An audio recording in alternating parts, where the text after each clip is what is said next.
in our industries, there are a lot of people who love to bash. Yes. How do you ward off the criticisms from these people despite all your hard work and your transformation? You know, there's been so much positive energy coming my way, and there's been such an overwhelming support coming from different people. Like I would walk, into a coffee shop and people would stop me and say, I just want to congratulate you. Yeah. My daughters were talking about you at dinner last night. Like moments like that where I'm still like overwhelmed. And I feel so happy because this was pretty much an accidental inspiration. When I started this, I just wanted to be healthy. I wanted to start working out and just living an active lifestyle. But because of my journey, I've inspired so many people out there to start working out. And it was kind of like an accidental inspiration that, led me to where I am now. And I still get so overwhelmed with what people are saying. And I just want to thank everybody for their messages because me inspiring them kind of inspires me to work harder too. Yeah, and it really, as I was going to say, it really is an amazing achievement. And because of all that, that's just like your motivation for like the next few years to think that you are inspiring all these people. Yeah, but going back to the negative energy, I think that's also inescapable, especially in the industry that I'm in. I'm public on social media. I'm a public figure. And it's easy for people to say, oh, he had it easy. A lot of people try to discredit it, but just ignore the haters. That's my number one rule. I've been in show business since I was a kid, so I learned how to ignore it. I have kind of like a force field over negative energy, and I try not to focus on it so much. I try to focus on the positive, focus on my goals and trying to achieve what I want to do with my life. You'll have to give me some tips because I have a lot of that coming my way. Just ignore it, girl. You're too good for that. So, Mond, what are your guilty pleasures?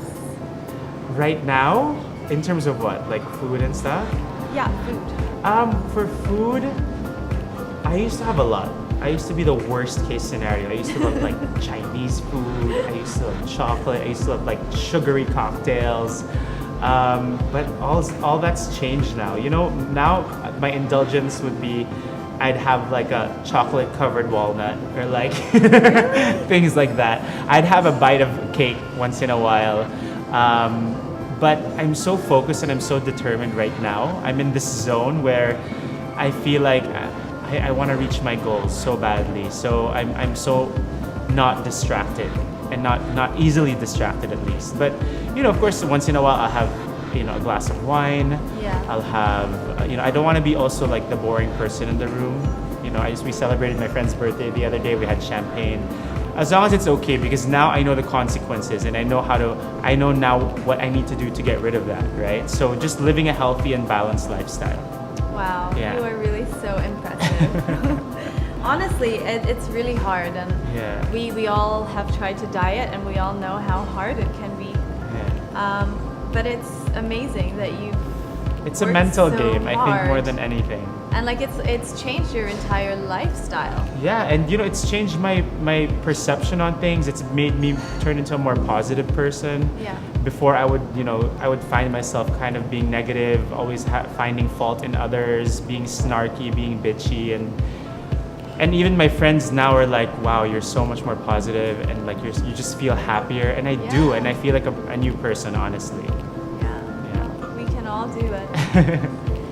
Can you say that you've reached your ideal weight? Like, are you happy with where you're at now, and how do you plan to maintain? Well, I'm happy with where I am now, but to me, now that I've lost the weight, it doesn't end here. I want to keep doing things that I enjoy. Yesterday, I started my first day of swimming training. Ooh. So I feel now I can do so much more with my life. So it doesn't end here. Yes, I'm happy with the results, but this is not it. This is just the beginning for me, actually. And so, I'm a swimmer. Like, I was on the swim team. So cool. What made you decide to get into swimming? It's tough. Yeah. So one time I was swimming with a friend, and she does triathlons. And I was swimming with her, and she's like, wow, you're such a natural swimmer. Why don't you try it out and see if you like it? So it kind of opened my eyes into like, I didn't know that my body was like naturally like a swimmer. I didn't know such thing existed. But you know, I swam faster than her, and she was so encouraging for me to kind of see like, you know, perfect my technique and my positioning. So I'm training now with a coach, and I'm enjoying it. I enjoyed it yesterday. Yeah. And so are you working towards a goal? Like, are you planning to join a triathlon? Not a triathlon, because I don't know if I can do the running and the biking part, but we are training for a relay race. Oh, yeah. Wow. When is that? In like a month and a half or something. Oh my god. Yeah. So wow, kudos so I to need you. That's so I not need much to time. I need to train actually. After this I might go hit the swimming pool. Well, if it comes naturally, I'm sure you will be able to do that. Piece of cake. Thank you. And so I think you've already kind of covered this, but if you could give any piece of advice to the people watching, what would it be? My piece of advice to the people watching is that, for me, focus on your goals. Because a lot of people have asked me, Mond, like, what kept you motivated? And I just said, I focus on my goals. Number two, I think you need to start moving your body, being active. Sitting at home, complaining, ranting online isn't gonna make you fit, isn't gonna make you reach your goals. Yeah. So go out there, find an activity you love. Half of our training was just running outside. You don't need, you know, expensive gym equipment. You don't need expensive trainers. Find something that you love and stick with it. And also number three is to create time. Wake up an hour earlier if you need to, before you go to bed, do a few push-ups, whatever it is, stay active and create time for it. And also watch what you eat. How do you do that? Like during the pageant, because we didn't have much time, I would say, okay, so before bed, I'm gonna do 50 sit-ups and like 20 push-ups, but I didn't do it, not once. But it's like, you know, by the time I get home, I'm so tired. I feel like I need to put sticky notes everywhere to like remind myself, hey, don't forget to do these things. But see, once you do it, you'll feel so good. So it's about sticking to your plan.